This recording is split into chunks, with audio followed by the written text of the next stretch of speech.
Here we are, it's the middle of winter in Minnesota. And if by any chance you're feeling just a little bit under the weather, we've got the cure. Lots of good conversation with fascinating guests. And they're from the worlds of music, graphic design, book arts, and the digital realm. So stay tuned and stay warm with Artifacts next.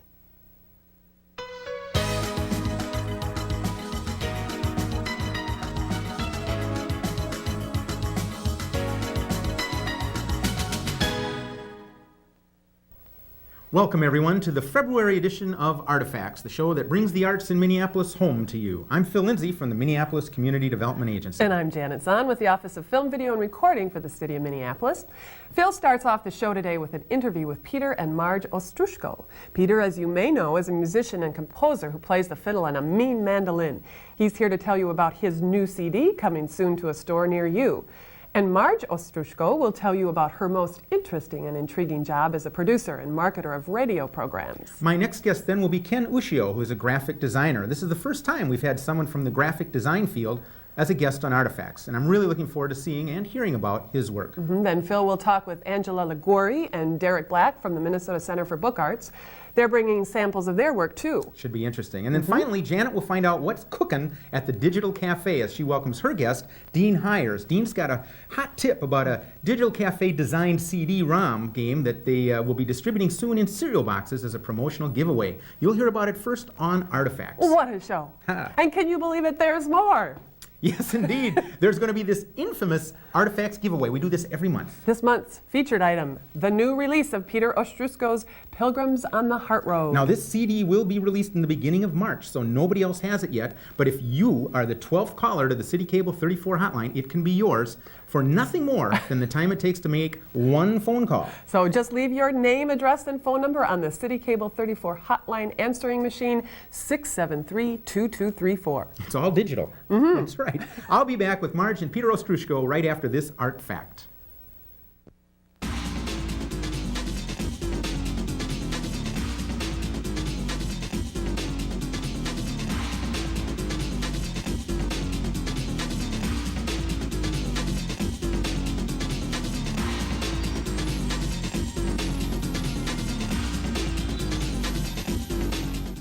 Well, I always like to kind of highlight that link between the sports and arts. And yes, indeed, a lot of people go to see the arts, maybe a little bit more than those admission tickets go for the sports. Well, I'm very excited. In fact, I know our crew is very excited to have the two people on our as guests in this part of the show, Peter and Marge Ostroushko. Peter, many of you probably know, is a musician, but he's also a composer, and he's got a new CD coming out. We're going to talk about that. And Marge, you're involved in a field that I find very interesting. You are a radio producer and marketer thereof. So welcome to the show. Thanks you both for being on here. Thanks very much for having us. And one question I like to ask people who are married couples and they're working in creative fields, is that a big challenge in and of itself? I mean, just the logistics of it, and making a living in the arts isn't always easy. How's that been? Well, I think, yes, there's aspects of what you're talking about, but I also think one of the wonderful parts about it is that it also is very complementary. When I'm working on a project with musicians, Peter's a great person to talk to about it, and because I've done a lot of production, he'll talk to me about different kinds of things and concerts and whatnot. So I actually think that it's a very supportive relationship because of that. And we've worked on projects together, too. Yeah. So. Do you ever produce him? I've produced. He's smiling. I've produced concerts. I've worked on some of his recordings. Okay. Yeah. Well, and it kind of, I think a lot of folks would know you from Prairie Home Companion days. I mean, I think that's probably a known quantity. Right. Is that where you by chance met? No, we actually met in Fargo. Oh, in Fargo? Yeah. Years before that. Years before that. Okay. I don't remember the circumstance, but I remember meeting Marge at someone's house at a dinner party. Well, that's nice. But we did get to know each other probably more through the Prairie Home Companion show, because Marge was one of the associate producers of that show. So how long did you overlap in your careers with that particular show? 5 years, maybe? Something like that. Yeah. Okay, well, that's neat. Peter, you, in addition to the music that you're known for, you also compose. Can you talk a little bit about that part of your career? Well, I've always composed. That's, I think, one of the reasons why I got into playing music in general. I've always been more involved in the concept of that we're having fun playing an instrument rather than studying or training to be a orchestra musician or whatever. My idea was, oh, well, there's this wonderful little box here that I get to hold, and what can I create on it? So composing has always been the reason, I think, why I got into it. That has come out more and more over the years. I think anyone who's in the arts is always trying to find some way to get the next paycheck, regardless of what your main focus is. While you're, I'm very much into performing. I love getting up on stage and playing music, but over the years, I've done a lot of composing, for instance, for theater. I was unaware of that. Yeah. In fact, this season, the Children's Theater Company here in Minneapolis used music that I did for Little Women. Okay. I'd say about once a year I do something for a theater group somewhere in the country. I've worked a lot in Seattle and some in Arizona. And we certainly have a national audience. Now, you're both living in North Minneapolis, that's right? Right. Mm-hmm. But you're originally from Northeast? Grew up and born and raised in Northeast, yep. In Northeast. Now, did your background, and I don't know if this is true in your case, but did your ethnic background inform and build your love for music? I mean, was that something you grew up with in the family, or something you picked up on your own? That's exactly where it came from. I grew up in a very kind of close-knit Ukrainian background.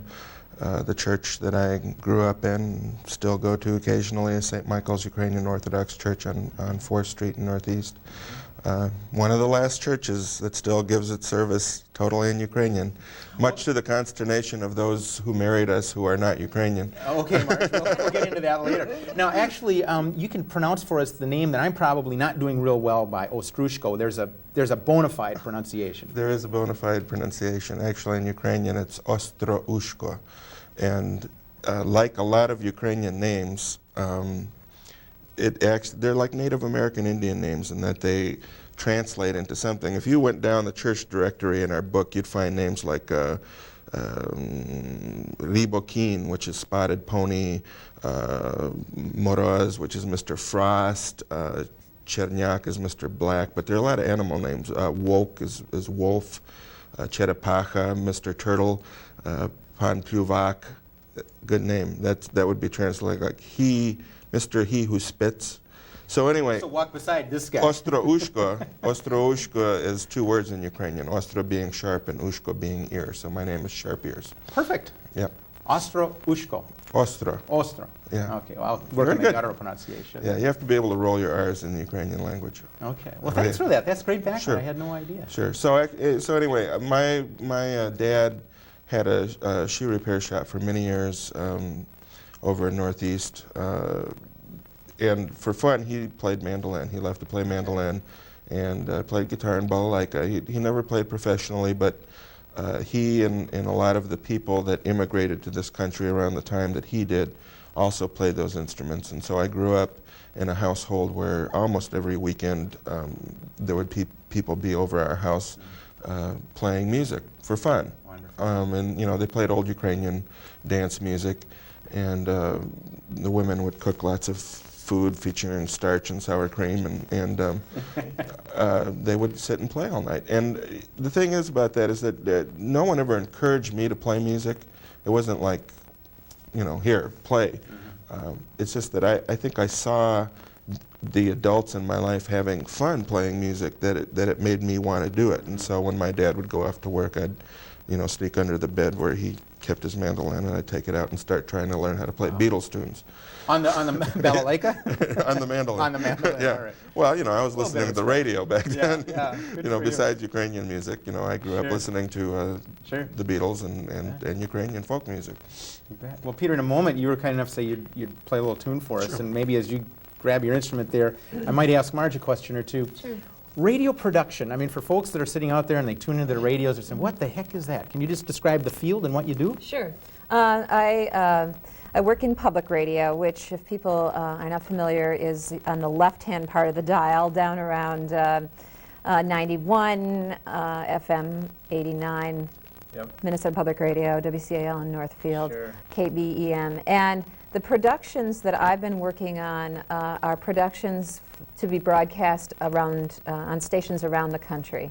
And I work mostly with other organizations who have events, and I will go in and design a radio program out of whatever they're doing. For instance, recently the Smithsonian Institution did a seminar on the electric guitar. It was called Electrified, Amplified, and Deified, the electric guitar. And it was very interesting because it talked about what music and popular culture was like before and after, and how it really changed the whole surface and the whole soul of music. And so they put on this event, and then I go and interview the different people involved, makers of guitars. Les Paul was there, Pat Metheny, different musicians, and then I will craft and edit all the tape down into probably an hour or 2 hours of a special that will have a host who will weave the story in between all the segments.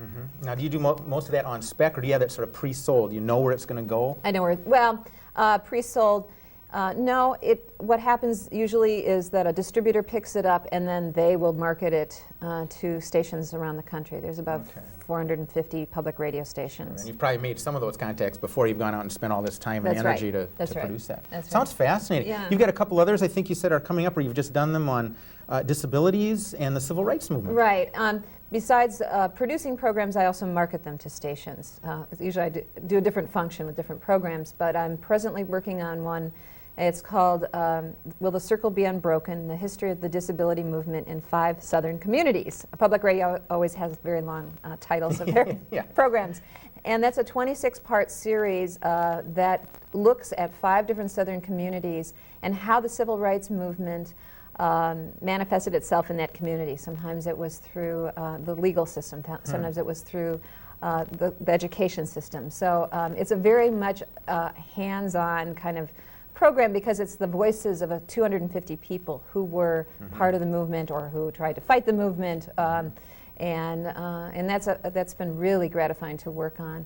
And the other series that you mentioned is the history of disability in America, and it's called Beyond Affliction, and that's a 4-part series about a year away from hitting the air about how many people know little bits about different laws and different advances and different causes and fundraisers, but this looks more at the long view. How did we get where we are today? And what different politicians played a part, and the different laws and how they made it more, whether it's the access and the fundraising, just looking at how those different pieces fit together. You get into the depth of these issues, it sounds like. It's not just a surface 2-minute report. That's here. right, that's right. Well, and that's the beauty of public radio, because you can really look in depth and you can bring in a lot of really interesting people and do a lot of research. Yeah, put some context and analysis around it. Well, that sounds great, and I'm sorry to kind of turn back over to Peter so quickly because I'd like to talk more about that. Peter, do you have a tune for us you could grace us with here? Sure.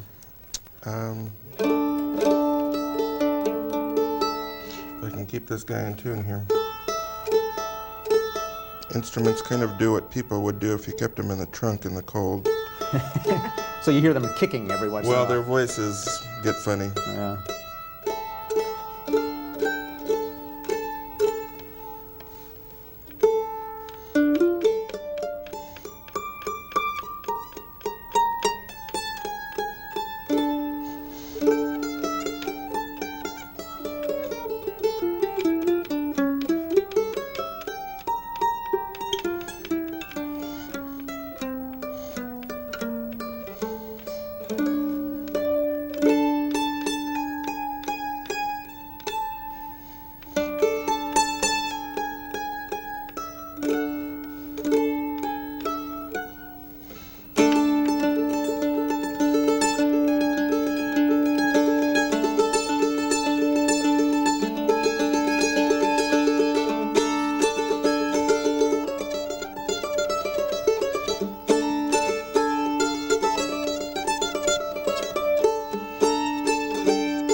Thank you. No, I was you're transported.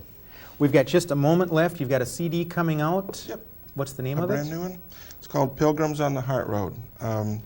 Usually I'm known for writing instrumental music, which was kind of like this last piece I wrote. And I have a CD that came out about a year and a half ago called Heart of the Heartland, or Heart of the Heartland? Yeah. That's your producer. My producer, yes. Anyway, that was like a bunch of music that I wrote inspired by visualizing the land and the music that I saw come out of that. This is kind of a companion record to that, except on this one, it's songs that kind of came about the same way, meaning I'd make a distinction between music and songs. Music is music, and songs are verbalized. It has words, and so these are all songs that I've written, and it has a lot of wonderful musicians from around the Twin Cities areas playing on it. names I noticed, yeah. Yep. Bobby McFerrin does some vocalizing on it, on a piece that I wrote for Nelson Mandela. Well, Peter, great. And that'll be out in what? Better that'll be music out, stores around town? Should be, the release date that Red House Records has given me is like, I think, mid-March. Mid-March. Well, we'll look Yeah. for it. Thank Good. you very much for being on the show Thank and you, sharing Phill. some music. Maybe you can send us out with a little more Sure. tunes. And Marge, nice to meet you. Nice to Thanks meet for you telling us too. about what you do too. Thanks. It's a pleasure. Great. So we'll go out with a little more music here from Peter Ostroushko. Close maybe. And I'll be back with Ken Ushio right after this. Stay tuned.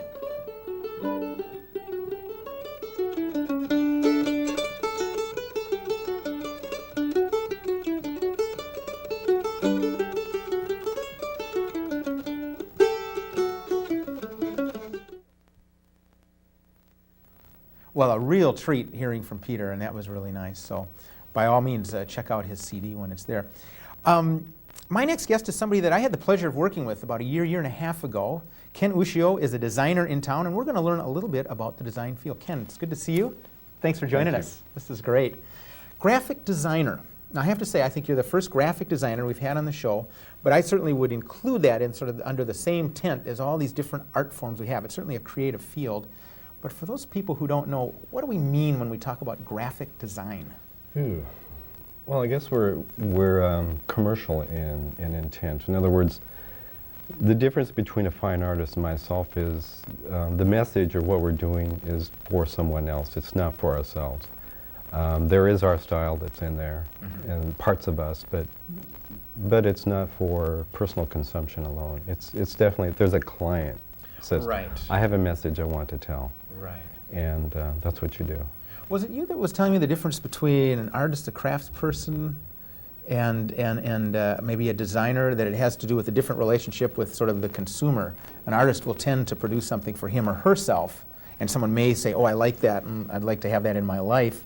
Whereas a craftsperson, it's a little bit more in between. They're really looking to express themselves to some extent, but they have an eye on that end consumer. No, but that sounds good. I kind of like that. I thought that I learned that from you. And that is how we met, though, was in this in a project, which actually we have an example right here. Isn't this the City Children's Nutcracker? Maybe the camera can come down there and take a look at that. And I understand there was a client, and what a bunch of clients we were for you. Your patience was remarkable. But I think you're being modest in saying that you have a style. I mean, none of that would have happened without you. I mean, we had some real didactic stuff we wanted out of that. Do you want to maybe use this as an example of how you put a project together, starting from when you first get the phone call? Well, I think, I'm trying to remember this one. It was, I don't know the early parts of it other than someone, I got a phone call and I showed you, I think, someone my portfolio, or a number of people. Yes. And it was a basic show and tell. It was, here's my stuff, and this is what I've done. And I think there were 2 or 3 other people that you might have interviewed. Probably so. I wasn't part of that, but yeah. And then I think after that there was a budget, or I did a proposal, and saying, here's what I think the project is. And after that was accepted,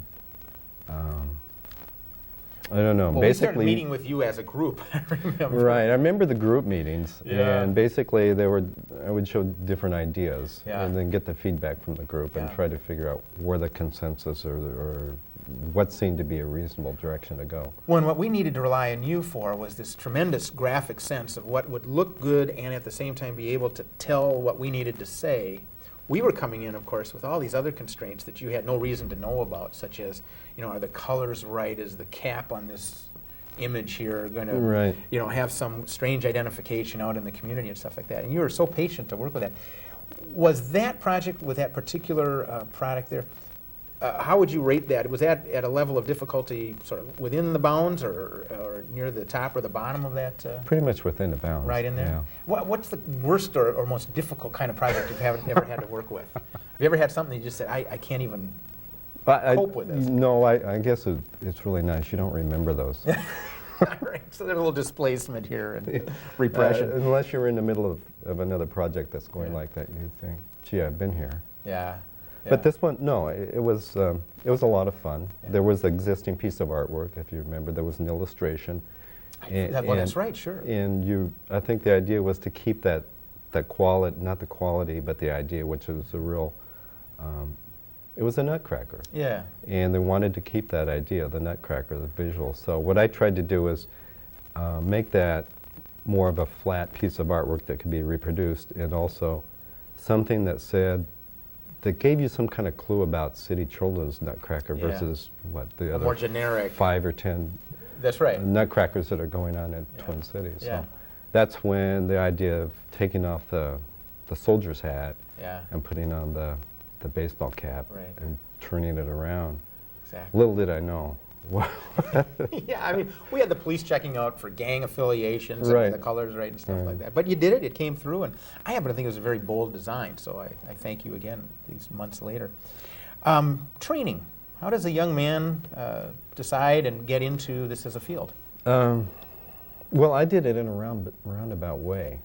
First I went to a small school, got a degree in business, and said, gee, what am I going to do with this? Well, along the way, I had always been a person with some artistic ability, and I wanted to do that. There was another part of me that always wanted to do this, so in college I would always reward myself and say, well, I'll take this semester, and then I get to take this. Oh, so that was like the dessert. Right, exactly. Oh, interesting.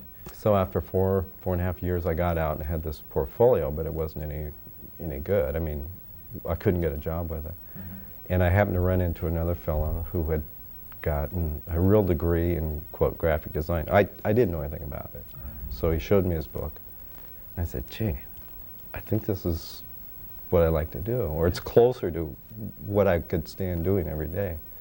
So I quit my job, went back to school, went to the local school here, the Minneapolis College of Art and Design. Okay. And after that, I just hit the streets with the book and knocked on a lot of doors. And I suppose the business training doesn't hurt in terms of running it as a business. Probably not, no. I mean, it was my strength, but... Yeah, okay, fair enough. Well, let's look at a couple more examples. Okay. This one here on our easel really tripped me up when I saw it, because I remembered this as it was being used. Do you want to describe this? Boy, you're going to have to help me out with part of this. It's a visual or a logo, I guess, for the, it was a fundraising event for... the old Metro Regional Arts Council. Right. Put this together, and I'm going to guess about 1980 or 81. I'm probably off by a couple somewhere years. In it. Yeah. But I think it was like a sampler. Yes. It was a multi-phase thing where there were all these organizations that came in for, what, 1 to 3 days. Like a booking conference or something, yeah. And you could walk around the conference area, the center. Yeah. This is the old convention center, right. Yeah, before the new one was built. Right, yeah. and then, so you could sample all these different people or these groups, and they were all there, the Schubert Club, and I don't know, the foot of there the mountain. There were jugglers, I heard, I don't know. Yeah, throwing things. Yeah. Well, again, this, I remember it was very distinctive at the time, and as soon as you pulled it out, I think you had it in your display. Right. And I said, boy, that really brings back some memories. In fact, our director helped program the event, Edie French. So it's a small world here. Yeah. Well, we've got a couple minutes left. You've also brought a smaller piece here that you've worked on. This is it's a logo for a celebration for Lake Country School Montessori, and it was the 20th anniversary. Right. So. And this is an invitation, it looks like? Invitation, and then there's a little mark here, and I don't know. Can I flip that's this interesting, over? Yeah.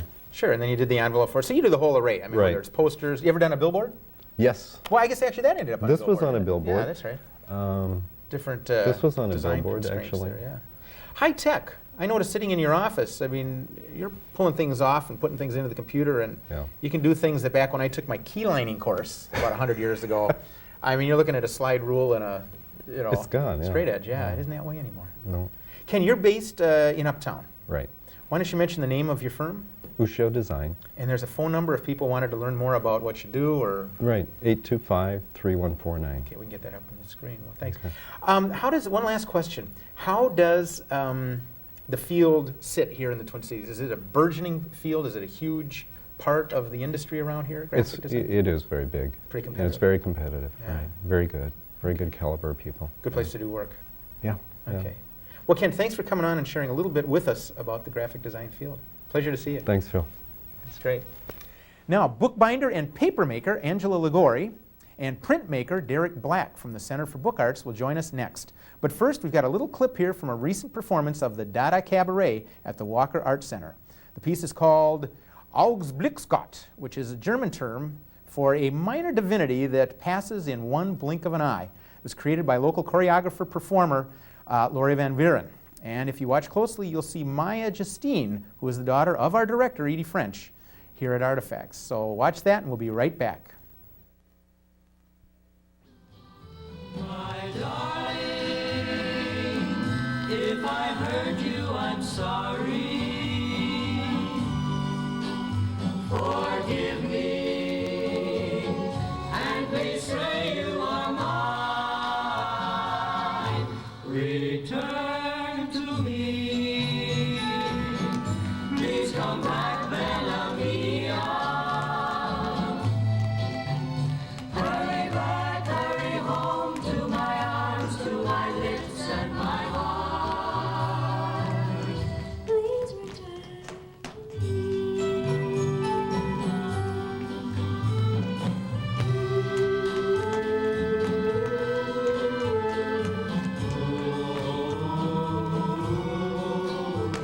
Forgive me, and please say you are mine. Return to me. Now, I'm told the correct pronunciation of that was Augenblicksgott, a minor divinity, and cute kids, huh? Well, my next guests are from the Minnesota Center for Book Arts. I'm excited to have them on for a couple reasons. One, we've never had anybody on from the Center for Book Arts, and I took the opportunity a couple months ago to go over and sit through a little round table that they put together, and I'm pleased to introduce Angela Liguori. Nice to meet you. Thanks for being on the show. And Derek Black. Nice to meet you. And you are both resident artists at the Center for Book Arts. Let's just start there. Maybe, Angela, what is your field? What are you doing at the center? I'm a paper maker and bookbinder and marbler. And a marbler, and we want to particularly talk about that in a minute. You brought some samples Yeah, of your sure. work, and it's really exciting. Derek, you do some other things in the field. I'm a printmaker, and I also do a lot of letterpress printing there to produce books and some illustrations. Illustration, yeah. For those who don't really understand what all this is about, they're saying, well, what? Book making, book binding, paper making, marbling. What is it you do? I mean, what is it to marble something? What is involved in the process? Well, this is a hand-decorated paper. Mm-hmm. So there are colors, so they float on the top of gelatin, and then you lay down the sheets of paper on the top, and it's printed. But absorbs all the colors, so every time you have to start over again, and you will have every time Oh, a here, let me different move these, sheet. because this isn't what you're talking about. It's the one in the back here. Yep. Okay, so this is, Yeah, this one is a you sample. marbled this. Mm-hmm. And I have my own technique for this kind of marbling. So it's non-traditional, and it's kind of marbling, and people, they don't see very much around. Okay. So this is oil colors and diluted with solvents. Mhm. Now, did I understand you correctly? You have to change this each sheet? You always have to change all the colors. Like you have to start over every time with new colors and new design. All right. So really, no two are alike exactly. Yeah. Mm-hmm. Very interesting. That's what is original. Now, what I'm holding here, and I'll hand these to you, Sure. this is paper that you've made. Yeah, this is handmade paper. So the paper itself is made by hand. And here I use some flowers, but the main fiber is abaca. Now, say that again. The main fiber is? Abaca. Okay, I'm not familiar with that. Abaca is a fiber that is from a certain kind of banana plant, banana leaves. Okay. So this is it's treated already, and it's pretty easy to prepare this kind of fiber. Now, is there a lot of that banana fiber around here in Minnesota? or No, have you to buy ship it that from in? another. Oh, okay. I was thinking. Yeah. Now you buy it this from- is fascinating because I actually see little symbols one and is- text in here. I used some Japanese fiber. The name is actually kozo, and here there are only a little bit parts of a book. Yeah, hold I that just still for a blended second. Maybe, together. I don't know if the camera can get that kind of detail, but it's fascinating because they're actually Japanese characters in Yeah, the this is I content there. just put it by myself. I mean, this was my idea, but the main fiber is a Japanese fiber, Oh, very interesting. and the name is kozo. And now this is a rich looking paper. This is a straw. So I was trying to do botanical fibers. So it's a different kind of preparation, and so I was in a countryside and I found this straw, and I was using everything that was around. That's why here I have these flowers. Well, so you I gather use them some of this fresh. yourself then? You're actually out there in the field with the scythe? And Well, yeah, I was picking them up. Oh, good for you. Well, some I'm not going to was invite you to my pretty well. garden though, because And here too is again kozo, and then there are some seaweeds that some of the students they brought up. I mean, a studio where I was working, so we were trying to use it, and this is what we made. interesting. And one last piece here, very richly textured. And this one is corn husk. Corn husks. So you cook Fascinating. them before, then I mix it up. And Now you say corn husks, not the corn silk? no, The only, husk itself? Yeah. Okay, interesting. And you even can let it dry and use it differently. We have a different color. But those are they were fresh. So it Fascinating. was summer, we were eating a lot of corn, so that's what we do. So all of this paper I made in a studio in upstate New York. Okay, and that's right, you've traveled around a bit. I mean, you're here as a resident artist at the Center for Book Arts, but Yep. you've only been in town for how long? Well, actually, it's 3 years that I've been living here in Minneapolis. But I travel a lot in the U.S. and I did different internships and volunteers in different places because I wanted to learn something that was not really possible to do in Italy, where I'm from. Yes. So that's why I've been to different places. Fascinating. Well, I want to learn maybe a little bit more about that. Derek, let's learn a little bit more about what you do in your fields of interest. Okay, since I've been at MCBA, I've done a lot of book-related things, and these are two book plates. They're kind of personal library stickers. Yes, book plates, And it's a very traditional thing to make. They're both linoleum cuts from handmade blocks, and then the text is letterpress, and that's each letter is set one at a time with the old metal type. Okay, so much like Angela, yours is handwork, one at a time, unique essentially. Oh, well, these are from an edition, Uh-huh. but they can be one of a kind, That's what you're monoprints. saying. Okay. And- Any particular symbolism here that you choose? What's this, a swan over here? And, Well, this one was a sample for my portfolio, and this one was one I did for myself, more kind of with the pens going through the skull that's sitting on a book. and coming out through the eyes. You're well adjusted with your field, I can tell. Oh yeah, I'm very comfortable with it. That's great. But, Great. Okay, and then this And then- is a wonderful piece I saw at your roundtable discussion here. yeah, this is a book, and this is much more non-traditional. The covers go together to make a print, and then all of the books are also monoprints, both inside and outside. Oh, yeah. Each print and each book is different, kind of individual that way. And with this, I combined kind of old and new with using computers to set the type and the text for the colophon and the title page. And then the prints inside are printed directly from tin can lids. Okay, again, maybe if the camera's picking that up, the circular images there are right. In fact, there's the stamping from their quality control or whatever. Fascinating. Yeah. Colophon, describe that term. That's the last page is kind of a note, like usually has what kind of typeface you use, how it was printed, Oh, all what kind right. of paper, kind of the technical information, Sure, credits to people that helped you. right. That's actually rather nice design in and of itself. That's kind of nice. Well, let me ask you both, maybe starting with Angela, your training. Some of this you've picked up on your own, some you've studied. Yeah, mostly I actually learn by myself, especially talking about marble paper. So I work with a craftsman in Italy where I was studying during the college. I was working part-time with him. So all of my training for bookbinding was actually with him. And then when I moved to the US in all of these different places, but especially in the Minnesota Center for Book Arts, I was an intern there in the beginning. And I learned a lot from there and taking classes for different artists. around the Okay, U.S. so you're an example of someone who took classes there and have now come full circle as an artist in residence. Yeah, and now we are teaching both of us there too. Right. We offer classes in marbling, papermaking, bookbinding, In your specialties. and letterpress or Right. printmaking. And as I understand it, you'll both be doing that through, what, July of this Through year? the end of June. End of June. Yep, That's it's great. a 1-year contract. Wonderful. What's your background? How did you get involved in all this? I moved to Minneapolis to go to MCAT. I studied graphic design there. Oh, and okay. Did a lot of printmaking on the side. And as a way to integrate the two, kind of got into the book arts. Mm-hmm. And When you have a company, Pandemonium Press. yeah, it's my private press. That's It's right. relief printing only. Yeah. And so far it's been my project, so they've been very personal. That's starting to expand a little more. For those of us that don't know, relief printing as distinct from... Some of the more commercial printing where they'll use water and oil to Oh, repel alright. inks Mhm. or to make them adhere to the plates, where this is using older styles of printing, kind of antiquated ways or ways that are too slow to use commercially. Okay. And I think you mentioned, too, just before we started talking, you're moving more into the illustrator side of Yes. things. Yes, I love cutting linoleum blocks. Okay, a nice And- quiet thing to do. Yeah, yeah, it is very That's nice. great. That's good. You're both fortunate to have this year position here, but I have to ask, and maybe it's just a stereotype in my mind, is it difficult to make a living doing what you do? I know you're represented in shops around the country. Yeah, because actually what I do with my marbled paper, I produce all different kind of products, like blank books or boxes and all different kind of cards. So this is basically how I support myself, and also I'm a teacher at the Center for Book Arts. Okay. And so wherever you might end up, you'd hope to, through a combination of teaching and then your products and this and that Yeah, sort I of thing. continue doing that. That's great. How about you? It's got to be a struggle to do It's- something in Yeah. your field, and It's been 9 years of restaurant work supporting it. sounds like my friends in theater, basically. I mean, they have Yeah. the one job, and then they have the thing that's close to their heart and what they really like to do. Yeah.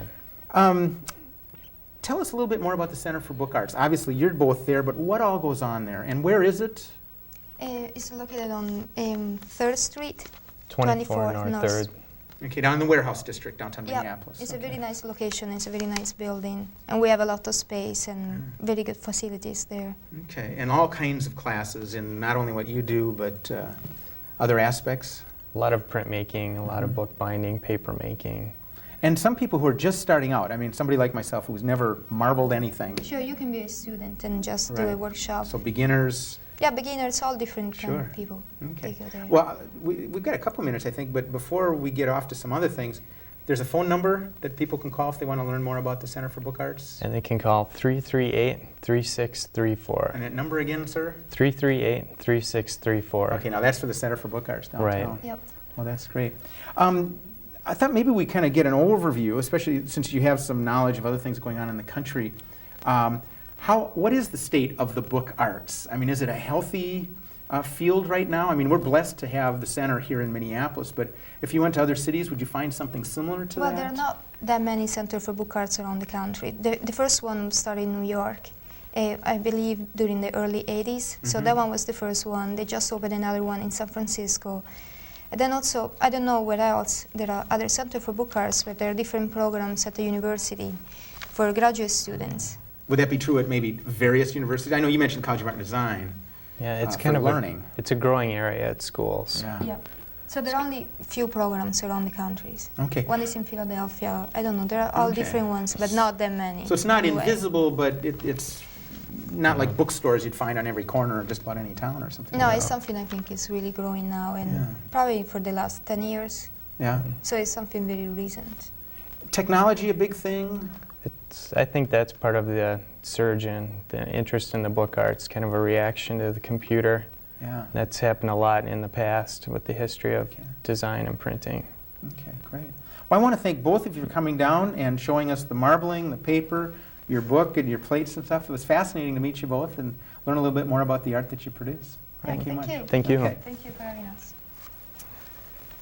Well, remember, if you folks would like to try and win a copy of Peter Ostroushko's CD, you can be the 12th caller to leave your name, your address, and a phone number on the City Cable 34 hotline. Now, that number is 673-2234. Now hold on to your hats and get ready to learn about the latest in digital wizardry from Dean Hyers. He's the creative director at the Digital Cafe. We'll start with a look at some of his work. Stay tuned.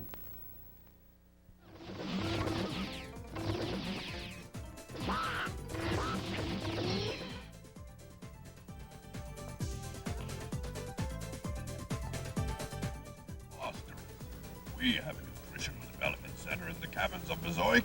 They're growing fruit, vegetables, they haven't had any trouble.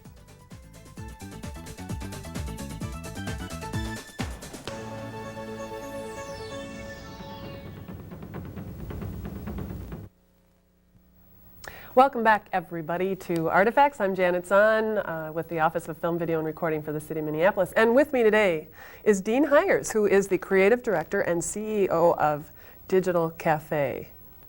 Welcome, Dean. Thanks for having me. Thanks on the for show. coming over. I'm just so excited. We have been talking for a while before we got on camera here, and you have a fascinating business, and I'd like people to know right off the start. Tell them a little bit about what you do. We've got some stuff here, and I think we should show folks what it is. We can do that. Digital Cafe is a multimedia studio, and we find ourselves in a lot of projects, largely somehow digitally related. Really quickly, the basic services that we do are CD-ROM production, game production, website development, screensaver development, live-action production.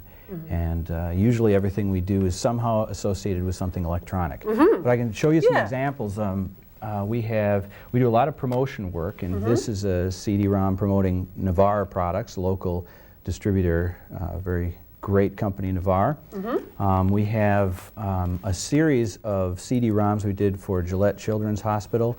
They're all about the way people walk, and it is training programs for doctors, surgeons actually. So it's a series of educational products that test surgeons on their understanding of the way human beings walk. So there's three little covers of this series.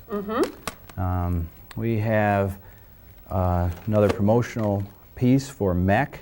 They're an educational software company, and we help them make some materials to promote their vast array of products. We have done a lot of work for 3M. This is a project we did in conjunction with a concept group in St. Paul, and this is a CD-ROM and video combination promoting a series of projectors that are data projectors for projecting multimedia presentations and videos. And so this was a combination. In this package is a CD-ROM and a video to reach anybody regardless of what kind of materials or tools they have for viewing.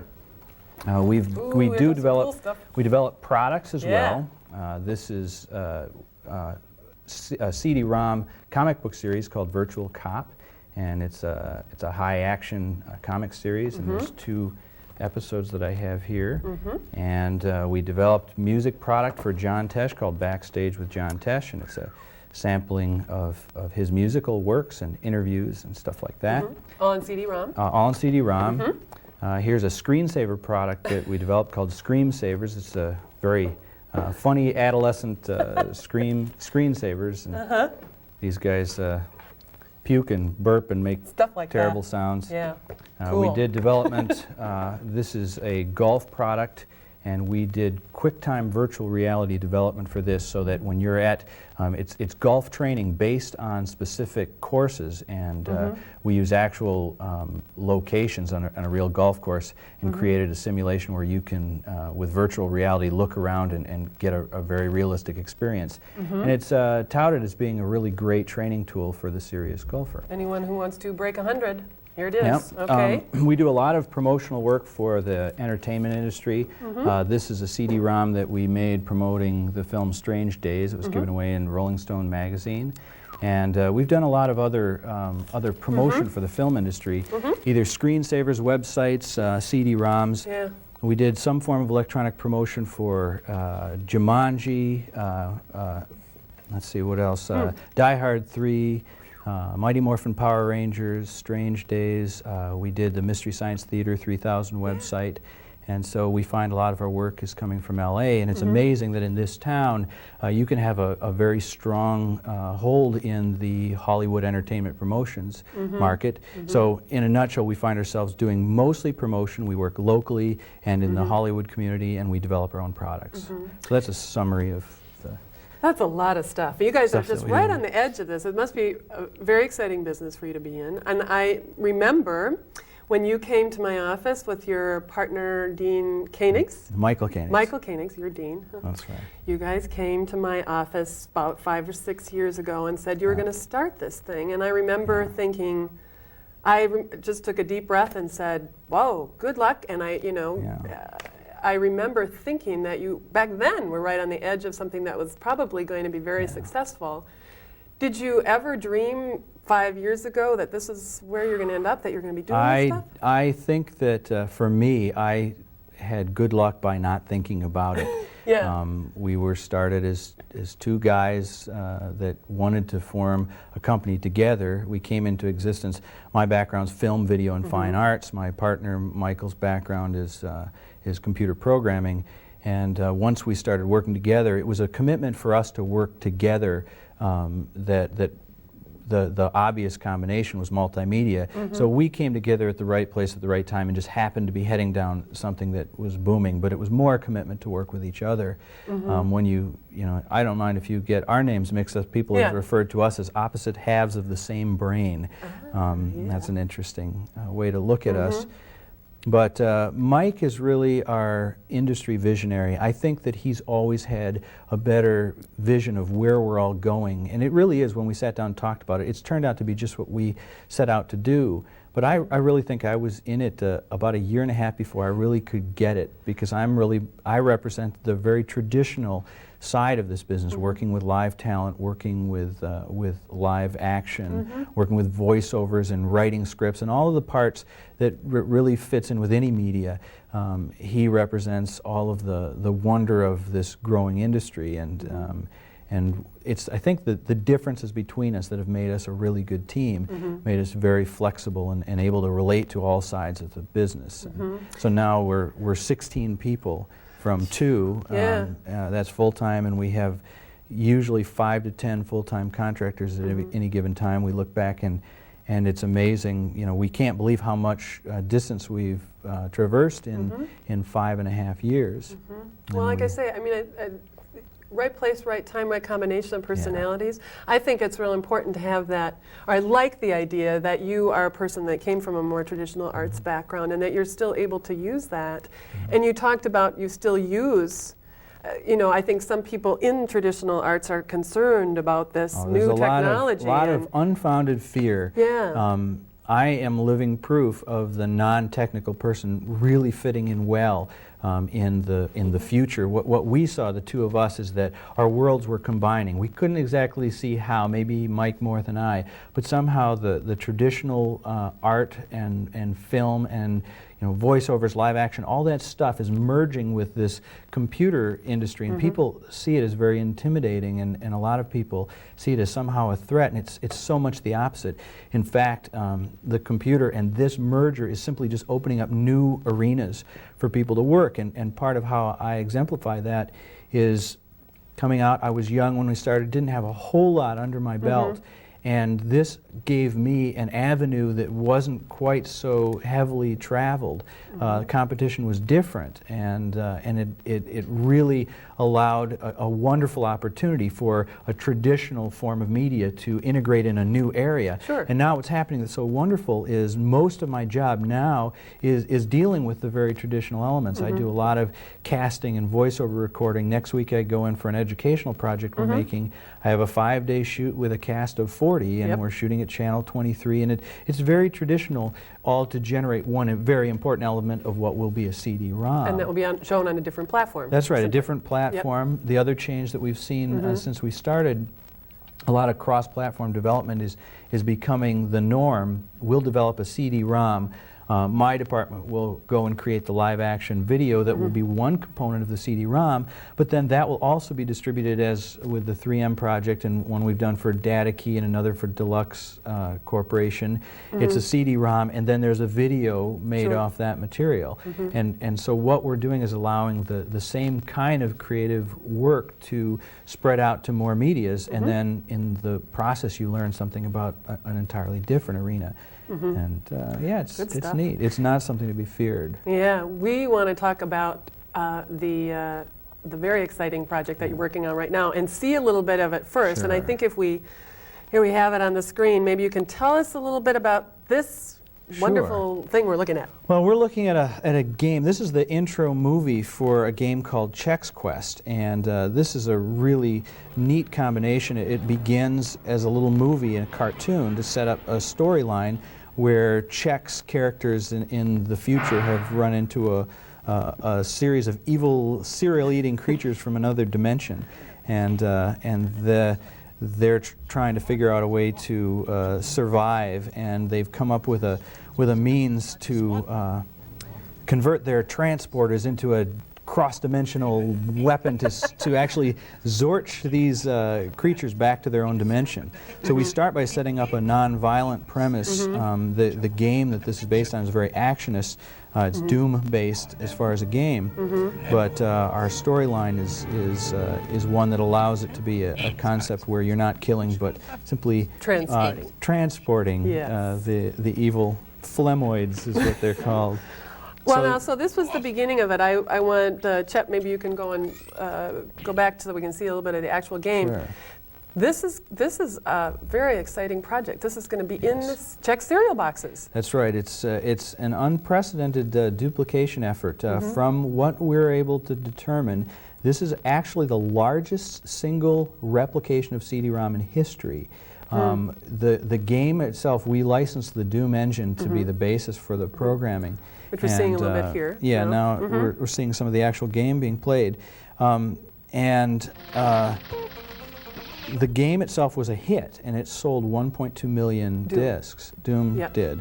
And this product there's 6 million in replication, actually given away in the cereal box. And unlike the usual, you take 4 proof of purchase seals, send away, wait 4 to 6 weeks for a little digital watch. This is actually in the box, and it's largely due to the incredible efforts of Waters Molitor, who was our client. We work for Waters Molitor in association with Virtual Communications. Some of the most wonderful people to work with I've ever come across. As were the people at Ralston who own Chex.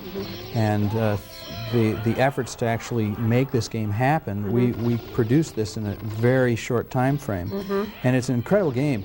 What it represents to the consumer market is, in the premium incentive industry, is a whole different way of thinking about advertising.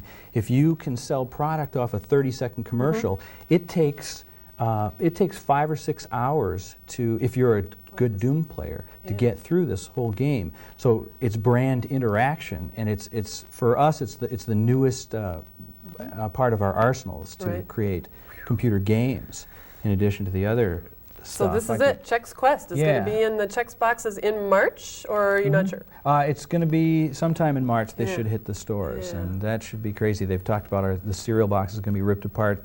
We'll have to see. I don't know if we want to see a picture. This is what the disc will look like. Let me hold it straight so we don't glare. Wow. And it's a really, really neat.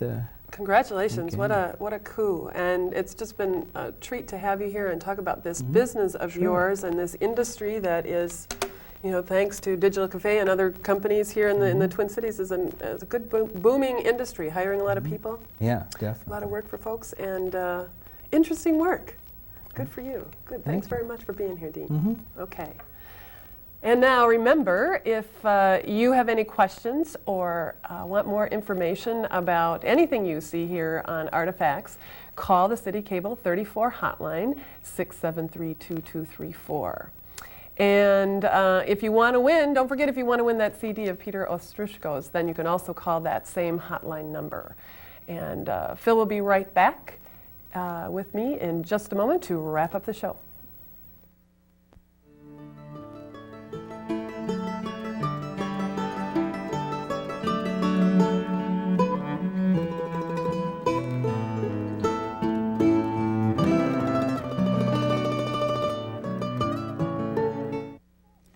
Well, thanks, Janet. Well, thanks, Another Phil. nice show. Yeah, it was. It was really fun. Always eclectic. Yes. Always fun. High Lots tech. of stuff this time. Lots of stuff to look at. And your guest, I mean, he went from golf to John Tesh to something about puking. I didn't quite get that. Well, you know, that's the digital realm. Yeah. You know. Again, talk about an eclectic field that guy's in. Yes, fascinating I stuff. think he grabbed the ring, didn't he? And yes, he the brass did. ring. Right, He at the made it. right time, right Yeah. place, and you know, good traditional skills in film and Yeah. video. I and- like that connection you Yep. talked about in terms of the art training that he Yep. had, and that goes right into this field. Yeah. Good place to make a living. Yeah. Just a plug for next month, Michael Garcia is going to Mm-hmm. join me for a discussion about National Arts Advocacy Day, which comes up, I think, the middle of March sometime. We're going to talk about that. And it's almost a tradition now. Mm-hmm. Yes. It's only a couple of years. We always give you an update on Merle Lopnow. Now, he was a guest the summer of '95. He's in his late 80s, and he sends out the Lopnow Chronicles to those of us that are fortunate to get it. He has been counting the number of theater shows that he has seen in his life since 1914. Well, last year, Janet, he added 43 plays that he saw in approximately 7 states. He is now up to, now get your paper and pencil out, folks, Merle Lopnow has now attended 8,197 plays. Amazing. He is an amazing He's man. an amazing guy. Yeah. He's lived an interesting life, and well, that's enough. We'll hear Yeah. from him next year. I hope so, You know. and I hope he sees a lot more this year. That's right. Well, he'll certainly break 8,200. so. Yeah. And one other thing I wanted to Yes. mention, interesting show going on through the 23rd of February at the College of Art and Design. Other Realities is the name. If I hold it this way, I don't know if you can get any of this. Other Realities, it's pieces of art by local artists who are just a little bit beyond where the buses run. I urge you to see it. I've seen some of the art. It's really a good show, getting good reviews. And I also want to call attention to the Crew Call Ball. Big party, big fun on March 1st. The film and video industry gets together for just a party. And it's a really good deal. And if you want to know more about it, call the City Cable 34. Now, do you have to be a hotline. crew person? You don't have to be. Okay, because anybody could It's a get lot that. of, that's who's going to be there, though. So All if you right. want to, you know, rub Sounds elbows. great. Yeah. Sounds like good a lot party. of fun. Okay. Well, thanks for watching. Keep those pencils out because we're going to have the Artifacts calendar up in just a moment. And we want to thank you for watching the show. I'm Phill Lindsay. And I'm Janet Zahn. We'll see you next time on Artifacts.